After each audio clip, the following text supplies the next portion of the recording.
ಈಗ ಸರ್ಕಾರಿ ಬಸ್ಗಳ ಒಂದು ಸಮಸ್ಯೆ, ನಮ್ಮ ಫ್ರಂಟ್ ಪೇಜಲ್ಲಿ ಬಂದಂಥ ಒಂದು ವರದಿ, ಕಂಡಕ್ಟರ್ಗಳ ಕೊರತೆ, ಸುಳ್ಯದ ಸರ್ಕಾರಿ ಬಸ್ ವ್ಯವಸ್ಥೆ ಅಸ್ತವ್ಯಸ್ತ ಅನ್ನುವಂಥ ಒಂದು ವರದಿ ಬಂದಿದೆ. ಇದರ ಬಗ್ಗೆ ಹೇಳೋದಿದ್ರೆ ಏನು ಹೇಳ್ತೀರಿ ಸರ್? ಇದು ಸುಳ್ಯದ ಅತ್ಯಂತ ಪ್ರಾಮುಖ್ಯ ಸಮಸ್ಯೆ. ಹಾಗಾಗಿ ಇದನ್ನು ಪ್ರಧಾನ ಪುಟದಲ್ಲಿಯೇ ಸುದ್ದಿ ಬಿಡುಗಡೆಯಲ್ಲಿ ವರದಿಯ ಮೂಲಕ ಮತ್ತು ನಮ್ಮ ಚಾನಲಲ್ಲೂ ಕೂಡ ಇದು ಪ್ರಸಾರಗೊಂಡಿದೆ. ಕಳೆದ ಅನೇಕ ದಿನಗಳಿಂದ ಈ ಒಂದು ಪರಿಸ್ಥಿತಿ ಇದೆ. ಹೆಚ್ಚಾಗಿ ಇವತ್ತು ಸ್ವಂತ ವೆಹಿಕಲ್ ಇಟ್ಟುಕೊಂಡು ಓಡಾಡ್ತಾ ಇರುವಂಥವರಿಗೆ ಈ ಪರಿಸ್ಥಿತಿ ಗೊತ್ತಾಗಲಾರದು. ಆದರೆ ಬಸ್ಗಳನ್ನೇ ಅವಲಂಬಿಸಿ ಓಡಾಡ್ತಾ ಇರುವಂತಹ ವಿದ್ಯಾರ್ಥಿಗಳಿಗಿರ್ಬೋದು, ದಿನನಿತ್ಯ ಕೆಲಸಕ್ಕೆ ಬರುವವರಿಗಿರ್ಬೋದು, ಅಥವಾ ಪರಿಸರ ಒಂದು ಗ್ರಾಮೀಣ ಪ್ರದೇಶಗಳಲ್ಲಿ ಓಡಾಟ ನಡೆಸ್ತಂತ ಇರುವವರಿಗೂ ಅದು ಖಂಡಿತವಾಗಿ ಅತ್ಯಂತ ದೊಡ್ಡ ಸಮಸ್ಯೆ. ಸುಮಾರು 20-22 ಮಂದಿ ಕಂಡಕ್ಟರ್ಗಳಂದರೆ ನಿರ್ವಾಹಕರ ಕೊರತೆಯ ಕಾರಣದಿಂದ ಈ ಸಮಸ್ಯೆ ತಲೆದೋರಿರುವಂಥದ್ದು. ವಿಶೇಷವಾಗಿ ಈ ದೀಪಾವಳಿಯ ಸಂದರ್ಭದಲ್ಲಿ ಅತ್ಯಂತ ಹೆಚ್ಚು ಸಮಸ್ಯೆ ಬಾಧಿಸಿತು. ಹೆಚ್ಚು ಬಸ್ಗಳು ದೂರದ ರೂಟ್ನಲ್ಲಿ, ಬ್ಯಾಂಗ್ಳೂರು ಇರ್ಬೋದು ಅಂಥ ರೂಟ್ನಲ್ಲಿ ಓಡಾಡುವ ಕಾರಣದಿಂದ ಒಂದಷ್ಟು ಸಮಸ್ಯೆ ಬಾಧಿಸಿತ್ತು.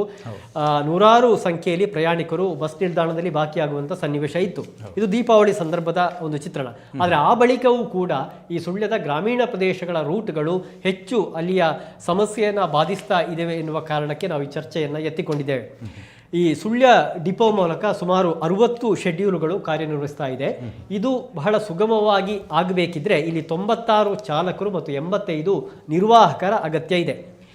ಚಾಲಕರು ಸಾಕಷ್ಟು ಸಂಖ್ಯೆಯಲ್ಲಿ ಇದ್ದಾರೆ ಮತ್ತು ಗುತ್ತಿಗೆ ಆಧಾರದಲ್ಲಿ ಈ ಪನ್ನಗ ಇರ್ಬೋದು, ಪೂಜ್ಯ ಇರ್ಬೋದು, ಇಂತಹ ಸಂಸ್ಥೆಗಳು ಗುತ್ತಿಗೆ ಆಧಾರದಲ್ಲಿ ಚಾಲಕರನ್ನ ನೇಮಕ ಮಾಡ್ತದೆ. ಮತ್ತು ಈ ಚಾಲಕರಿಗೆ ಹೆಚ್ಚು ಆರ್ಥಿಕ ವ್ಯವಹಾರದ ಕಾರಣ ಇಲ್ಲದೇ ಇರುವುದರಿಂದ ಒಂದಷ್ಟು ಜನರನ್ನ ಆಚೆ ಈಚೆ ಅಡ್ಜಸ್ಟ್ ಮಾಡಲಿಕ್ಕೆ ಕೂಡ ಸಾಧ್ಯ ಆಗುತ್ತೆ. ಹಾಗಾಗಿ ಚಾಲಕರ ಸಂಖ್ಯೆ ಸಮಸ್ಯೆ ಅಷ್ಟು ಗಂಭೀರ ಪ್ರಮಾಣದಲ್ಲ. ಆದರೆ ಇಲ್ಲಿ ಸುಳ್ಯ ಡಿಪೋದಲ್ಲಿ ಸುಮಾರು 22 ಮಂದಿ ನಿರ್ವಾಹಕರು ಕಡಿಮೆ ಇದ್ದಾರೆ. ಇದರಲ್ಲಿ 10 ಮಂದಿ ನಿರ್ವಾಹಕರ ಹುದ್ದೆಯೇ ಖಾಲಿ ಇದೆ. ಇನ್ನು 10ರಿಂದ 12 ಮಂದಿ ಅವರು ಆಲ್ರೆಡಿ ರಜೆ ಪಡೆದು ಮನೆಗೆ ಹೋದವರು, ಅವರು ಮತ್ತೆ ಡ್ಯೂಟಿಗೆ ಹಾಜರಾಗಿಲ್ಲ. ಅಂದರೆ ಅವರಿಗೆ ರಜೆ ಇದೆ, ಆದರೆ ಅವರಿಗೆ ಅನಾರೋಗ್ಯ ಕಾರಣ ಇರ್ಬೋದು, ಇನ್ನಿತರ ಕಾರಣಗಳಿಗಾಗಿರ್ಬೋದು, ಅವರು ಮತ್ತೆ ಡ್ಯೂಟಿಗೆ ಹಾಜರಾಗದ ಕಾರಣ ಖಂಡಿತವಾಗಿಯೂ ಇದು ಗ್ರಾಮೀಣ ಭಾಗದ ಒಂದು ಬಸ್ ರೂಟ್ ಅಂದು ಚಲಾಯಿಸಲಿಕ್ಕೆ ತುಂಬ ಸಮಸ್ಯೆ ಆಗಿರುವಂಥದ್ದು. ಎಸ್ ಸರ್, ಈಗ ನೀವು ಆಗಲೇ ಹೇಳಿದಂತೆ ಇದರಲ್ಲಿ ಸಮಸ್ಯೆ ತುಂಬ ಕಾಡುವಂಥದ್ದು ವಿದ್ಯಾರ್ಥಿಗಳಿಗೆ. ಈ ಬಗ್ಗೆ ಮಾತಾಡಲಿಕ್ಕೆ ನಮ್ಮ ಜೊತೆ ವಿದ್ಯಾರ್ಥಿನಿ ಕುಮಾರಿ ಅನನ್ಯರವರು ಸಂಪರ್ಕಕ್ಕೆ ಬರ್ತಾ ಇದ್ದಾರೆ. ನಮಸ್ತೆ ಅನನ್ಯ. ನಮಸ್ತೆ. ಹೇಳಿ, ಬಸ್ಸಿನ ಸಮಸ್ಯೆ ಬಗ್ಗೆ ನೀವು ಏನು ಹೇಳಲಿಕ್ಕೆ ಬಯಸ್ತೀರಾ? ನಾನು ಸುಳ್ಯದ KVG ಅಮರಜ್ಯೋತಿ PU ಕಾಲೇಜಿನ ಪ್ರಥಮ PUC ವಿದ್ಯಾರ್ಥಿನಿ. ಓಕೆ. ನಾನು ಬೆಳಿಗ್ಗೆ 7:55 ಚೊಕ್ಕಡಿ ಕುಕ್ಕುಜಡ್ಕ ಸುಳ್ಯ ಬಸ್ಸಿನಲ್ಲಿ ಕಾಲೇಜಿಗೆ ಬರ್ತೇನೆ. ಇತ್ತೀಚೆಗೆ ಕೆಲವು ಸಮಯಗಳಿಂದ ಸೋಮವಾರ ಈ ಬಸ್ ಬರುವುದಿಲ್ಲ. ಈ ಬಸ್ ಅನ್ನು ಬಿಟ್ಟರೆ ನಮಗೆ ಈ ಮಾರ್ಗವಾಗಿ ಬೇರೆ ಯಾವುದೇ ವಾಹನದ ವ್ಯವಸ್ಥೆ ಇರುವುದಿಲ್ಲ. ನನ್ನ ಹಾಗೆ ಕಚೇರಿಗೆ ಕೆಲಸಕ್ಕೆ ಹೋಗುವವರು, ಶಾಲಾ ಕಾಲೇಜುಗಳ ಶಿಕ್ಷಕರು ಇದೇ ಬಸ್ ಅಲ್ಲಿ ಬರ್ತಾರೆ. ಹಾಗಾಗಿ ಇರುವುದು ಒಂದೇ ಒಂದು ಬಸ್. ಇದನ್ನು ಈ ಮಾರ್ಗವಾಗಿ ತಪ್ಪಿಸದೆ ಓಡಿಸಬೇಕಾಗಿ ಎಲ್ಲರ ಪರವಾಗಿ ವಿನಂತಿಸುತ್ತಿದ್ದೇನೆ. ಅನನ್ಯ, ಬಹುಶಃ ನಿಮ್ಮಂಥ ಅನೇಕ ವಿದ್ಯಾರ್ಥಿಗಳು ಕೂಡ ಈ ಸಂಕಷ್ಟವನ್ನು ಪಡ್ತಾ ಇದ್ದಾರೆ ಅಲ್ವಾ? ಹೌದು. Okay, thank you. ಬಹುಶಃ ಯಾರಿಗೆ ನೇರವಾಗಿ ಸಮಸ್ಯೆ ಬಾಧಿಸ್ತದೆ ಅವರೇ ಮಾತನಾಡಿದರೆ ಹೆಚ್ಚು ಪರಿಣಾಮ. ನಮ್ಮ ಏನು KSRTC ಅಧಿಕಾರಿಗಳಿರ್ಬೋದು, ಜನಪ್ರತಿನಿಧಿಗಳಿರಬೇಕು, ಇಂಥವರ ಈ ಸಮಸ್ಯೆಯನ್ನು ಆಲಿಸಬೇಕು. ಅವರು ಈಗ ಹೇಳ್ತಾ ಇದ್ರು, ಯಾವ ರೀತಿ ಬಸ್ ಇಲ್ಲದೇ ಇದ್ದರೆ ಸರಿಯಾದ ಸಮಯಕ್ಕೆ ಕಚೇರಿಗೆ ಮುಟ್ಲಿಕ್ಕೆ ಆಗೋದಿಲ್ಲ, ಶಾಲೆ ಕಾಲೇಜಿಗೆ ಮುಟ್ಲಿಕ್ಕೆ ಆಗೋದಿಲ್ಲ, ಎಕ್ಸಾಮ್ ಇದ್ದರೆ ಎಕ್ಸಾಮಿಗೆ ಪಾಲ್ಗೊಳ್ಳಿಕ್ಕೆ ಆಗೋದಿಲ್ಲ, ಇಂಥ ಅನೇಕ ಸಮಸ್ಯೆಗಳಿದ್ದಾವೆ. ಬಹುಶಃ ತಮಗೂ ಕೂಡ ಗೊತ್ತಿದೆ, ತಾವು ಕೂಡ ಫೀಲ್ಡಿಗೆ ಹೋಗುವಂಥವರು ಅನೇಕರು ನಿಮ್ಮಲ್ಲೂ ಕೂಡ ಹೇಳಿಕೊಳ್ತಾ ಇದ್ದಾರೆ. ಮತ್ತು ಕೆಲವು ಸಂದರ್ಭಗಳಲ್ಲಿ ಅನೇಕ ರೂಟ್ಗಳಲ್ಲಿ ಒತ್ತಡ ಇದ್ದರೆ ಅಥವಾ ಜನಪ್ರತಿನಿಧಿಗಳು ಅಥವಾ ಅಲ್ಲಿಯ ಒಂದು ಶಕ್ತಿಶಾಲಿ ನಾಯಕರು ಒತ್ತಡವನ್ನು ಹಾಕಿದರೆ 6 ರೂಟಿಗೆ ಬಸ್ಸನ್ನು ಕಳಿಸ್ತಾರೆ. ಆದರೆ ಅದೇ ವೇಳೆ ಇನ್ನೊಂದು ಟ್ರಿಪ್ಪನ್ನು ಕಟ್ ಮಾಡಿ ಅಲ್ಲಿಗೆ ಕಳಿಸ್ತಾರೆ. ಹಾಗಾಗಿ ಇನ್ನೊಬ್ಬರಿಗೆ ಸಮಸ್ಯೆ ಆಗಿದೆ, ಇನ್ನೊಂದು ರೂಟಿಗೆ ಸಮಸ್ಯೆ ಆಗುತ್ತೆ. ಇಂಥ ಅನೇಕ ಸಮಸ್ಯೆಗಳು ಕೂಡ ಆಗ್ತಾ ಇವೆ. ಕ್ಷೇತ್ರದ ಶಾಸಕರಾಗಿರುವಂತಹ ಭಾಗೀರಥಿ ಮುರಳಿ ಇವರು ಕೂಡ ಕಳೆದ ವಾರ KSRTC ಡಿಪೋಗೆ ಮತ್ತು ಸುಳ್ಯದಲ್ಲಿರುವಂತಹ ಕಚೇರಿಗೆ, ಬಸ್ ನಿಲ್ದಾಣಕ್ಕೆ ಕೂಡ ಭೇಟಿ ನೀಡಿ ಸಮಸ್ಯೆಯನ್ನು ಆಲಿಸಿದ್ದಾರೆ. ಆದರೆ ಆಲಿಸಿದರೆ ಮಾತ್ರ ಸಾಲದು, ಅದಕ್ಕೆ ಸ್ಪಂದಿಸಬೇಕು ಎನ್ನುವುದು ನಮ್ಮ ಆಗ್ರಹ ಕೂಡ. ಎಸ್ ಸರ್, ಇದರ ಬಗ್ಗೆ ಮಾತಾಡಲಿಕ್ಕೆ ಇನ್ನೊಬ್ರು ಸಂಪರ್ಕಕ್ಕೆ ಬರ್ತಾ ಇದ್ದಾರೆ, ಕೃಷ್ಣ ಪ್ರಸಾದ್ ಕಲ್ಗುಂಡಿ ಅವರು. ನಮಸ್ತೆ ಕೃಷ್ಣ ಪ್ರಸಾದ್ರೆ. ನಮಸ್ತೆ. ಹೇಳಿ ಸರ್, ಇವತ್ತು ಬಸ್ಸಿನ ಸಮಸ್ಯೆ ಬಗ್ಗೆ ನೀವೇನು ಹೇಳಿಕ್ಕೆ ಬಯಸ್ತೀರಿ? ನಾನು ಕಲ್ಲುಗುಂಡಿ, ಕೊಚ್ಚಿ ಕೃಷ್ಣ ಪ್ರಸಾದ್ ಅಂತೇಳಿ. ಓಕೆ, ಹೇಳಿ. ಹಾಗೆ ನಮ್ಮ ಒಂದು ವಯನಾಡ್ ಸುಳ್ಯ ಬಸ್ ಮೊದಲು 4 ಬಸ್ ಇತ್ತು ಸರ್, 4 ಬಸ್ ರೂಟು, ಅರ್ಧ ಗಂಟೆ ಒಂದು ಬಸ್ ಇತ್ತು. ಈಗ ಅರ್ಧ ಗಂಟೆಯಿಂದ ಬಿಟ್ಟು 1 ಗಂಟೆ ಒಂದು ಬಸ್ ಇಲ್ಲ ವಯನಾಡ್ ಸುಳ್ಯ. ಅದು ಬೆಳಿಗ್ಗೆ ಅಂದ್ರೆ ಮಕ್ಕಳ ಪಾಡಿದ್ರೆ ಬೆಳಿಗ್ಗೆ 7:21 ಬಸ್ ಇತ್ತು ಪಯಣ ರೋಡ್ ಅಂತ, ಆ ಬಸ್ ಇಲ್ಲ. ಮತ್ತೆ ಸಾಯಂಕಾಲ ಒಂದು 5 ಗಂಟೆ ಹೋಗಿ ಮಡಿಕೆಯಿಂದ 7 ಗಂಟೆ ಬಿಟ್ಟ ಗಾಡಿ ಒಂದು 8 ಗಂಟೆಗೆ 8 ಕಾಲಕ್ಕೆ ಕಲ್ಲುಂಡಿ ಒಂದು ಬಸ್ ಬರ್ತದೆ, ಶಟ್ಲ್ ಬಸ್. ಮತ್ತೆ 8:45 ಒಂದು ಬಸ್ ಇತ್ತು. ಮಕ್ಕಳೆಲ್ಲ ರಶ್, ಮಕ್ಕಳಿಗೆ ಬಸ್ಸೇ ಇಲ್ಲ ಸರ್. ಬಸ್ ಇಲ್ಲ ಅಂದ್ರೆ ಎಲ್ಲರೂ ಬಸ್ ಇಲ್ಲದೆ ಮನೆಗೆ ಹೋಗ್ತಾ ಇದಾರೆ, ಬಸ್ಸೇ ಇಲ್ಲ. ಅಂದ್ರೆ ಹೇಳೋರು ಕೇಳೋರು, ಈಗ 4 ಬಸ್ ಇತ್ತು ಸರ್ ಮೊದಲು ಕೊಯನೂರು, ಈಗ 1 ಗಂಟೆ ಒಂದು ಬಸ್ ಆಪರೇಟ್ ಆಗುದಿಲ್ಲ. ಮೊದಲೆಲ್ಲ ಈ ಬಸ್ ನಿಲ್ದಾಣ ಎದುರು ಭಾಗದಲ್ಲಿ ಕೊಯನಾಡಿಗೆ ಯಥೇಚ್ಛವಾದ ಬಸ್ಗಳು ಇರ್ತಾ ಇತ್ತು ಅಲ್ವಾ? ಹೌದು ಸರ್. ಅಂದ್ರೆ ಮೊದಲು ವ್ಯಾನ್ಗಳನ್ನು ಅಡ್ಡಗಟ್ಟಿ ಇವರು ಬಸ್ ಎಲ್ಲ ಅಡ್ಡಗಟ್ಟಿ ಇದು ಗವರ್ಮೆಂಟ್ ಬಸ್ ಹಾಕಿದ್ರು. ಇದು ಗವರ್ಮೆಂಟ್ ಬಸ್ ಇಲ್ಲ, ವ್ಯಾನ್ ಇಲ್ಲ ಸರ್. ಎಷ್ಟು ಬೈಕ್, ಮಕ್ಕಳಿಗಂತೂ ಭಾರಿ ತೊಂದರೆ. ಖಂಡಿತ ಬಸ್ಗಳು ಇಲ್ಲದೆ ಮನೆಗೆ ಹೋಗ್ತಿದ್ದಾರೆ ಲೇಟ್ ಆಯ್ತು ಕಲ್ಲುಗುಂಡಿಯಲ್ಲಿ. ಸರಿ, ಓಕೆ ಕೃಷ್ಣ ಪ್ರಸಾದ್, ಬಹುಶಃ ಎಷ್ಟು ಗಂಭೀರ ಸ್ಥಿತಿ ಇದೆ, ಸಮಸ್ಯೆ ಇದೆ ಅಂತಂದ್ರೆ, ಒಂದು ಕಡೆಯಿಂದ ಶಕ್ತಿ ಯೋಜನೆಯಿಂದ ಈ ಒಂದು KSRTCಗೆ ದುಪ್ಪಟ್ಟು ಲಾಭ ಅಂತ ಸರ್ಕಾರ ಹೇಳಿಕೊಳ್ತದೆ. ಆದರೆ ಕಳೆದ 2019ರಿಂದ ಈ ನೇಮಕಾತಿಯನ್ನೇ ಮಾಡ್ತಾ ಇಲ್ಲ, ನಿರ್ವಾಹಕ ನೇಮಕಾತಿಯನ್ನೇ ಮಾಡ್ತಾ ಇಲ್ಲ. ಬಹಳ ಇದರ ಪರಿಣಾಮ ಎಷ್ಟು ಎನ್ನುವುದು ಬಹುಶಃ ಇವತ್ತು ಇಂತಹವರ ಮಾತುಗಳಲ್ಲಿ ನಾವು ಕೇಳಬಹುದಾಗಿದೆ.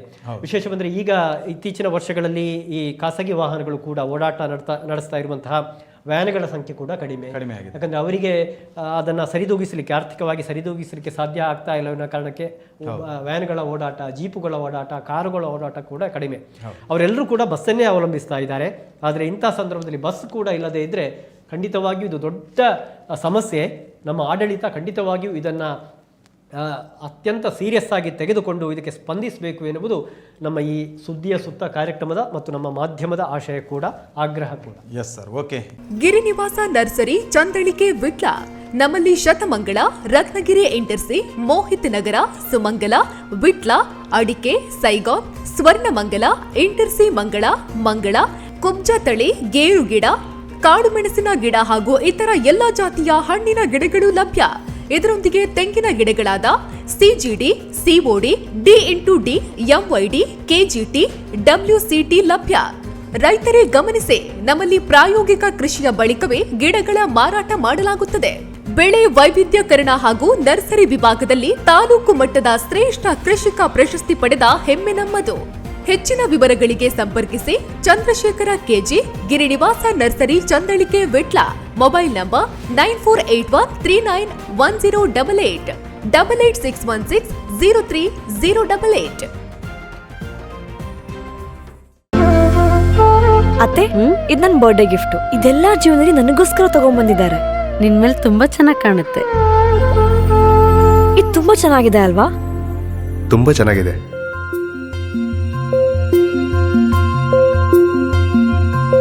It will look really good on you. Amma? Huh? Mother is always son's first love.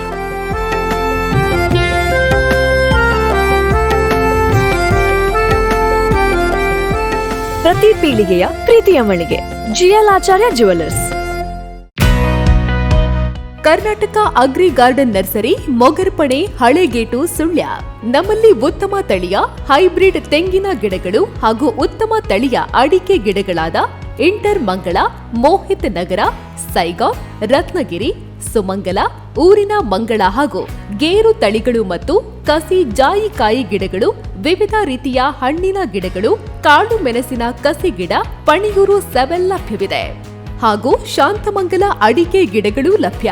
Karnataka agri garden nursery, Mogarpane, Halegetu, Sullia. Contact 9048865019.